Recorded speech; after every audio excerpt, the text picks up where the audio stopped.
Hello guys! Dahil may tira tayong balot sa aking mga tinda-tinda, ito nga pala, ako ay nagtitinda-tinda sa harap ng bahay.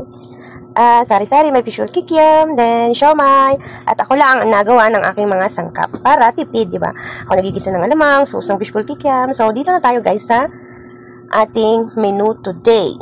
Ito nga pala guys, yung balot na hindi ko napaubos. So, hindi naman na siya pwedeng i-triple init, triple kill.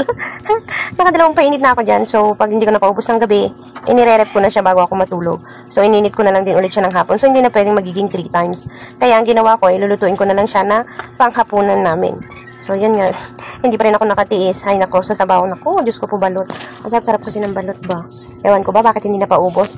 Siguro, mahal din kasi. Diba, 25 na kasi benta ko niyan, isang piraso. Kaya siguro, syempre, mahal. Hindi na nila kaya. Meron man, bumibili isa lang. So, hindi pa rin tayo pwedeng sumuko sa buhay. Kailangan pa rin nating ipagpatuloy kung ano yung paninda natin. Para sa ganun, masanay sila. Kung hindi man napaubos ngayon, alam, malay mo, sa susunod na araw, mapaubos natin, diba? Ganun lang ang buhay. Ganun lang sa negosyo. May lugi, mayroon namang ubos agad, o diba? Laban lang.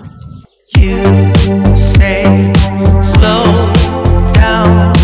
I don't like to move too fast. It drowns the truth with things that are not real, and I really want us to be real with love that lasts. In the past I messed up, gave too much.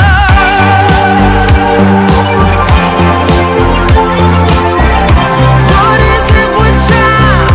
Why can't we Wait lang guys, baka naman hindi ka pa nakapag-like and subscribe sa aking channel. Baka naman po.